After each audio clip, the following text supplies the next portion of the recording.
नमस्कार, स्वागत है आप सभी का। मैं हूं आपके साथ अमृता चौरसिया। खबरों को विस्तार से जानेंगे, लेकिन उससे पहले बात कोरोना महामारी से बचाव की। कोरोना महामारी के खिलाफ पूरा देश एकजुट होकर लड़ रहा है। आप भी हमारे साथ सुरक्षा और बचाव के एहतियाती उपायों का संकल्प लें। अपना मास्क अच्छी तरह से पहने, 2 गज की दूरी का पालन करें, सुरक्षित दूरी बनाए रखें, साथ ही अपने हाथों को बार बार धोएं।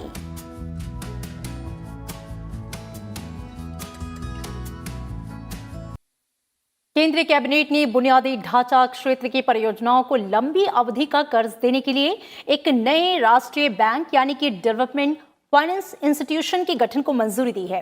कैबिनेट ने इसके गठन से जुड़े विधेयक के मसौदे को भी मंजूरी दी। वित्त मंत्री निर्मला सीतारमण ने 1 फरवरी को पेश 2021-22 के बजट में विकास वित्त संस्थान यानी कि DFI गठित करने का प्रस्ताव किया था। इस बैंक की शुरुआती पूंजी 20,000 करोड़ रुपए होगी। कैबिनेट के फैसले की जानकारी देते हुए वित्त मंत्री निर्मला सीतारमण ने बताया कि ये नया राष्ट्रीय बैंक यानी डेवलपमेंट फाइनेंस इंस्टीट्यूशन इंफ्रास्ट्रक्चर और विकास संबंधित कार्यों के लिए राशि जुटाने का काम करेगा। प्रस्तावित DFI में 50% निदेशक और गैर सरकारी होंगे। Happy today the cabinet has cleared this bill through which we will have an institution, an institutional arrangement which will help in raising long-term funds. The budget provides for the initial amount. I had announced it in the budget saying capital infusion from our side would be about 20,000 crores and initial grant of 5,000 will also be made. इसी दौरान केंद्रीय वित्त मंत्री निर्मला सीतारमण ने वो bank जिनके निजीकरण की संभावना है, ऐसे बैंकों के कर्मचारियों के हितों की हर हालत में सुरक्षा की जाएगी, चाहे ये वेतन हो या पेंशन, सबकी देखभाल की जाएगी। सीमित संसाधनों के बावजूद पूरी दुनिया में कोरोना वैक्सीन वितरण के क्षेत्र में क्षमता को देखते हुए फिनलैंड ने भारत को वैक्सीन वितरण के क्षेत्र में मिलकर काम करने का प्रस्ताव दिया है। दोनों देशों के बीच सूचना और कंप्यूटर तकनीक के क्षेत्र में भी सहयोग के अवसर बन रहे हैं। प्रधानमंत्री नरेंद्र मोदी और फिनलैंड की प्रधानमंत्री सना मरीन के बीच हुई शिखर वार्ता में कोविड के बाद की वैश्विक व्यवस्था में साथ काम करने की योजनाओं पर विचार हुआ। दोनों नेताओं के बीच आज वर्चुअल तरीके से शिखर वार्ता हुई। दोनों प्रधानमंत्रियों के बीच हुई इस पहली शिखर वार्ता में कोविड-19 वैक्सीन से लेकर जलवायु परिवर्तन को रोकने में सहयोग और ग्रीन तकनीक पर विस्तार से चर्चा हुई। दोनों नेताओं ने आर्टिफिशियल इंटेलिजेंस और शिक्षा में सहयोग पर भी बात की। प्रधानमंत्री नरेंद्र मोदी ने फिनलैंड को इंटरनेशनल अलायंस में शामिल होने का निमंत्रण भी दिया। प्रधानमंत्री ने बताया कि भारत निर्मित कोविड-19 के टीके की 5.8 करोड़ से अधिक खुराक हाल के हफ्तों में करीब 70 देशों में पहुंची है। हमने लगभग 70 देशों को भारत में बनी वैक्सीन की 58 मिलियन से अधिक डोजेज पहुंची है। मैं आपको आश्वासन देना चाहता हूं कि हम अपनी क्षमता के अनुसार पूरी मानवता को आगे भी सपोर्ट करते रहेंगे। मैं फिनलैंड को ISA, आईसा और CDRI में जुड़ने का आग्रह करता हूं।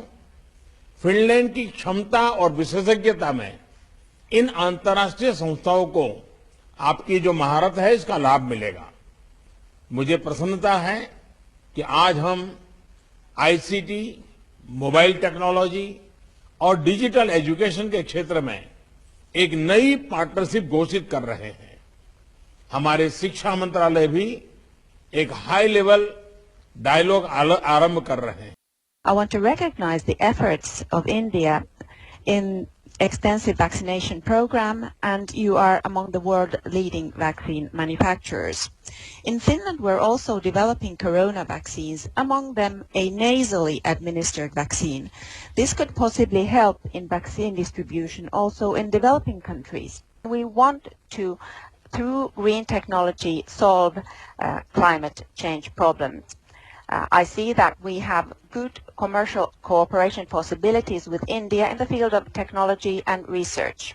I expect the fresh memorandum of cooperation between the Finnish and Indian ministers of environment that it will be implemented ambitiously. पश्चिम बंगाल में विधानसभा चुनाव के चौथे चरण के लिए अधिसूचना जारी होने के साथ ही इस चरण के तहत आने वाली सीटों के लिए आज से नामांकन का काम शुरू हो गया। चौथे चरण के लिए 23 मार्च तक नामांकन दाखिल किए जा सकते हैं। उम्मीदवारों के नामांकन पत्रों की जांच 24 मार्च से की जाएगी और 26 मार्च तक नाम वापस लिए जा सकेंगे। पश्चिम बंगाल में चौथे चरण के तहत 10 अप्रैल को 5 जिलों की 44 विधानसभा सीटों पर मतदान होगा।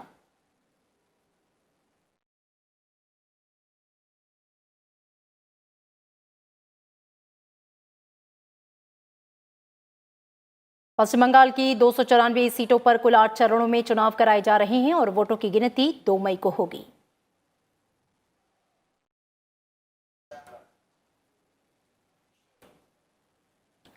और राज्य में पहले और दूसरे चरण के चुनाव के लिए प्रचार अभियान भी जोरों पर है। सभी पार्टियों के स्टार प्रचारक राज्य में लगातार जनसभाएं कर रहे हैं। पश्चिम बंगाल विधानसभा चुनाव के लिए मुख्यमंत्री ममता बनर्जी ने आज कई जनसभाएं की। मेजा में एक चुनावी सभा के दौरान ममता बनर्जी ने बीजेपी पर तृणमूल कांग्रेस के नेताओं को परेशान करने की साजिश रचने का आरोप लगाया। नंदीग्राम में अपने ऊपर हुए कथित हमले का जिक्र करते हुए ममता बनर्जी ने कहा कि उन्हें बीजेपी के खिलाफ संघर्ष में आगे जाने से कोई नहीं रोक पाएगा। ममता बनर्जी ने अपने सुरक्षा निदेशक विवेक सहाय को हटाए जाने पर भी सवाल उठाए। ममता बनर्जी ने यह दावा किया है कि पश्चिम बंगाल विधानसभा चुनाव में बीजेपी जीत से कोसों दूर है। उन्होंने भरोसा जताया कि तृणमूल कांग्रेस दमदार जीत हासिल करेगी और राज्य की सत्ता में एक बार फिर से वापसी करेगी।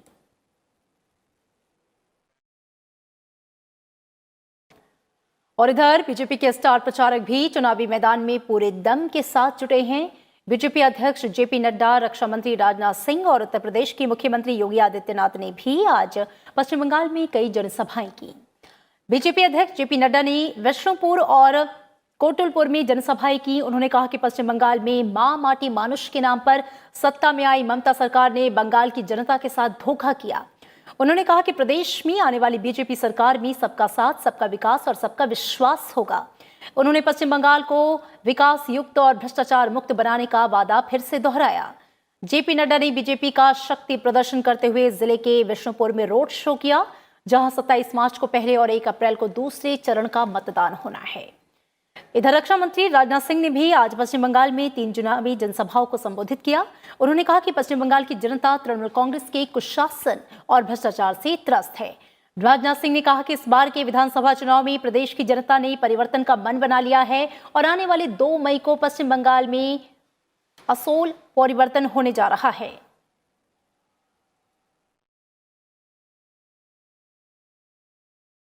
राज्यसभा के मनोनीत सदस्य स्वप्न दास गुप्ता ने आज उच्च सदन की सदस्यता से इस्तीफा दे दिया। स्वप्न दास गुप्ता अप्रैल 2016 में राज्यसभा सदस्य बने थे और उनका कार्यकाल अप्रैल 2022 तक था।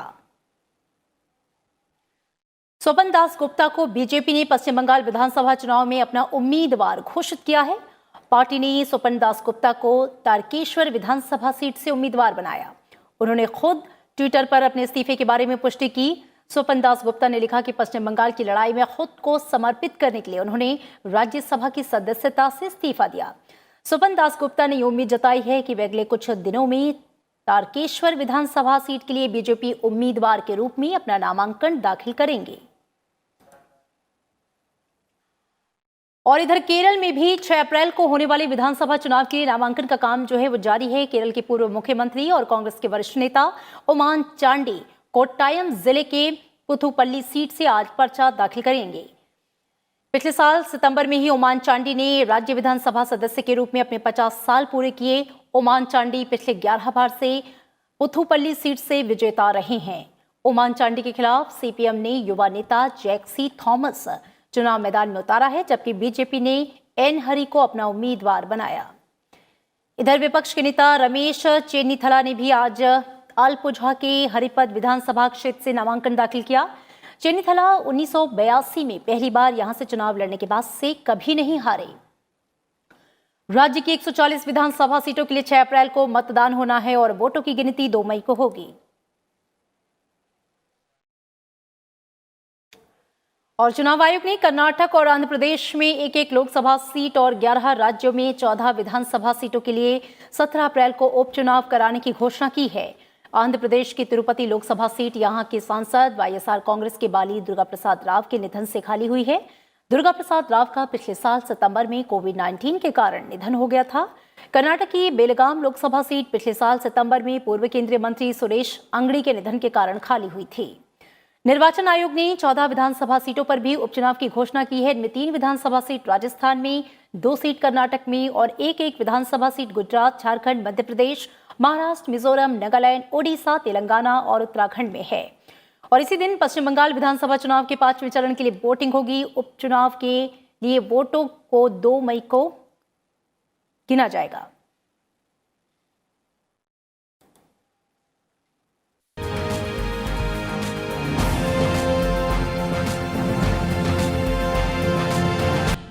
और अब कुछ और खबरों पर नजर। कोविड-19 महामारी के खिलाफ लड़ाई में भारत ने कई महत्वपूर्ण उपलब्धियां हासिल कर ली हैं और इसी कड़ी में एक और महत्वपूर्ण उपलब्धि हासिल करते हुए भारत में कुल टीकाकरण कवरेज करीब 3 करोड़ 30 लाख हो गया है।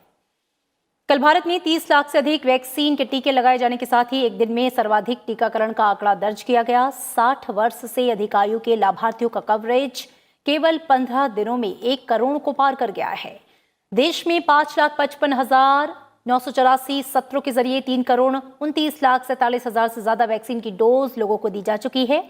इनमें 74,46,983 स्वास्थ्य कर्मियों को वैक्सीन की पहली डोज, 44,58,616 स्वास्थ्य कर्मियों को वैक्सीन की दूसरी डोज दी जा चुकी है। फ्रंट लाइन वर्कर्स की बात करें तो इनमें 74,74,406 फ्रंटलाइन वर्कर्स को पहली डोज और 14,09,332 फ्रंटलाइन वर्कर्स को दूसरी डोज दी गई। 45 वर्ष से अधिक आयु के अन्य रोगों से ग्रस्त 18,88,727 लाभार्थी वैक्सीन को पहली डोज और 60 वर्ष से अधिक आयु वाले 1,02,69,368 लाभार्थियों को दी गई है डोज शामिल है। कोविड संक्रमण के मामलों की अगर बात करें तो देश में 5 राज्यों महाराष्ट्र, पंजाब, कर्नाटक, गुजरात और तमिलनाडु में कोविड के नए मामलों में निरंतर वृद्धि दर्ज की जा रही है। पिछले 24 घंटे में कोरोना के सामने आए नए मामलों में से 79.73% नए मामले इन प्रदेशों में दर्ज किए गए। पिछले 24 घंटों में कोरोना के 24,492 नए मामले दर्ज किए गए। भारत में आज कोरोना के कुल सक्रिय मामले 2,23,432 हैं। कोविड के बढ़ते मामलों के बीच प्रधानमंत्री नरेंद्र मोदी कल राज्यों के मुख्यमंत्रियों के साथ बैठक कर हालात की समीक्षा करेंगे। केंद्र सरकार ने कोविड की दूसरी लहर की आशंका के चलते महाराष्ट्र सरकार को आगाह किया है। केंद्रीय स्वास्थ्य सचिव की तरफ से राज्य सरकार को लिखे गए एक पत्र में कोरोना नियंत्रण से जुड़ी रणनीतियों पर ध्यान केंद्रित करने के लिए कहा गया। स्वास्थ्य विभाग के मुताबिक महाराष्ट्र में कल कोरोना वायरस के 15,051 नए मामले सामने आए और 48 लोगों की मौत हुई। राज्य में संक्रमण के मामले 23,29,464 पर पहुंच गए हैं, जबकि 52,900 से अधिक लोगों की संक्रमण के कारण मौत हो चुकी है। एक केंद्रीय प्रतिनिधिमंडल ने 7 से 11 मार्च के बीच महाराष्ट्र का दौरा भी किया और कोविड-19 की स्थिति पर मुख्यमंत्री उद्धव ठाकरे से बात की। महाराष्ट्र सरकार ने प्रदेशवासियों के लिए नए नियम बनाए हैं ताकि कोरोना संक्रमण को बढ़ने से रोका जाए। इनके मुताबिक सभी सिनेमा हॉल, होटल, रेस्टोरेंट में केवल 50% क्षमता के साथ ही खुल पाएंगे, जबकि सभी सामाजिक, सांस्कृतिक और राजकीय कार्यक्रम बंद रहेंगे। महाराष्ट्र के बाद गुजरात और मध्य प्रदेश में भी कोरोना वायरस के मामलों में बढ़ोतरी देखने को मिली है। लिहाजा राज्य सरकारों ने कई शहरों में रात्रि कर्फ्यू लगाया है। गुजरात में 4 बड़े शहरों में रात्रि कर्फ्यू लागू किया गया है। अहमदाबाद, वडोदरा, सूरत और राजकोट में नाइट कर्फ्यू को 31 मार्च तक बढ़ा दिया गया है। इन शहरों में पहले से ही नाइट कर्फ्यू लागू था और इसका समय रात 12 बजे से सुबह 6 बजे तक था। इधर मध्य प्रदेश में इसी तरह का कदम उठाया गया है। तेजी से बढ़ रहे मामलों की वजह से मध्य प्रदेश की राजधानी भोपाल और इंदौर में आज देर रात्रि से नाइट कर्फ्यू लगाने का फैसला किया गया। इसके साथ ही प्रदेश के 8 शहरों जबलपुर, ग्वालियर, उज्जैन, रतलाम, छिंदवाड़ा, बुरहानपुर, बैतूल और खरगोन में कल से रात 10 बजे के बाद बाजार बंद रहेंगे।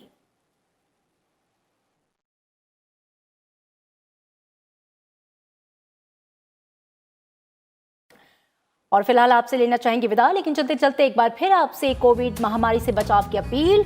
कोरोना महामारी के खिलाफ पूरा देश एकजुट होकर लड़ रहा है। आप भी हमारे साथ सुरक्षा और बचाव के एहतियाती उपायों का संकल्प लें। अपना मास्क अच्छी तरह से पहनें, 2 गज की दूरी का पालन करें, सुरक्षित दूरी बनाए रखें, साथ ही अपने हाथों को बार बार धोएं।